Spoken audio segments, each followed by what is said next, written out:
तैयारी स्टार्ट। महोदय, हमारे जीवन में संगीत का व्यापक स्थान है। विराम। भारतवासियों को अपने प्राचीन युग से अथवा अपने पूर्वजों से शास्त्रीय संगीत के रूप में एक बहुमूल्य निधि मिली है। विराम। हमारे पूर्वजों की दृष्टि में संगीत का ध्येय आध्यात्मिक साधना था और उन्होंने संगीत का इसी आदर्श के अनुकूल विकास किया। विराम। हम कह सकते हैं कि हमारे देश में यह कला पूर्णता के शिखर पर पहुंच चुकी थी। विराम। संगीत के ध्येय के संबंध में आज हमारे विचार चाहे कुछ भी हों, यह सभी स्वीकार करेंगे कि इसमें सामंजस्य की ओर ले जाने वाली और व्यक्त जगत से ऐक्य का आभास कराने वाली शक्ति निहित है। विराम। संगीत के वातावरण में ही नहीं बल्कि श्रोताओं और गायकों के मन में भी सामंजस्य की उत्पत्ति होती है। विराम। संगीत के उच्च ध्येय और व्यापक प्रभाव के कारण ही प्राचीन काल में भारतवासियों ने संगीत को जन साधारण के सामाजिक तथा सांस्कृतिक जीवन में ऊंचा स्थान दिया था। विराम। शायद ही कोई ऐसा भारतीय त्योहार या उत्सव हो जिसमें संगीत का आयोजन न होता हो। विराम। संगीत जन्म से मृत्यु पर्यंत हमारे साथ रहता है। विराम। हमारे सभी रीति रिवाजों में इसका कुछ न कुछ स्थान है। विराम।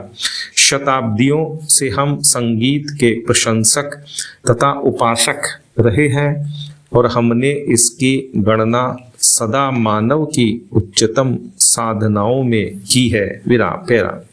काल के प्रभाव से हम लोगों की रुचि में काफी परिवर्तन हुआ, परंतु शास्त्रीय संगीत उसी प्रकार बना रहा और उसमें कोई विशेष और मौलिक परिवर्तन नहीं हुआ। विराम। मुसलमान बादशाहों और अमीर उमरों के द्वारा संगीत को केवल प्रोत्साहन ही नहीं मिला, इसमें समयानुकूल हेर फेर भी हुए और आज विशेषकर उत्तर भारत के संगीत ने उसी युग से प्रभावित और बहुत अंशों में अनुप्राणित होकर अपना नया रूप ग्रहण कर लिया है। विराम। पर जो भी हेर फेर हुए वे हैं ऊपरी पोशाक मात्र ही। विराम। भारतीय संगीत शरीर और आत्मा से अभी भी वही प्राचीन शास्त्रीय संगीत बना हुआ है। विराम।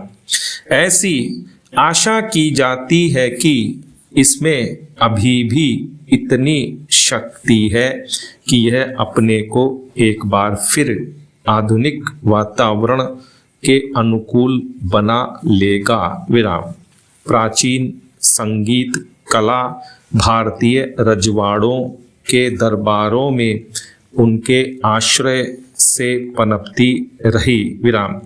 यह स्वीकार करना होगा कि भारतीय नरेशों द्वारा दिए गए प्रश्रय के कारण संगीत लुप्त होने से बच गया, परंतु यह भी मानना पड़ेगा कि इन वर्षों में भारत की जनता का शास्त्रीय संगीत से बहुत कम संपर्क रहा। विराम।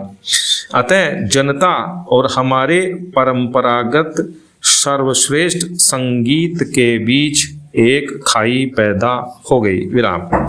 यदि हमें संगीत को जीवित रखना है और सहस्त्रों वर्ष पुरानी इस अमूल्य परंपरा की रक्षा करनी है तो हमें इस खाई को पाटना होगा। विराम। यदि यह आवश्यक हो तो शास्त्रीय संगीत में ऐसे संशोधन करने में कोई बुराई नहीं जिनके फलस्वरूप यह लोकप्रिय बन सके। विराम।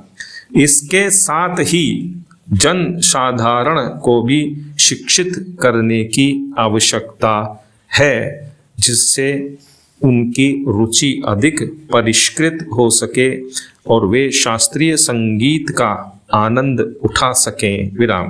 भारत गणराज्य में नरेशों अथवा रजवाड़ों का अच्छा स्थान है। विराम।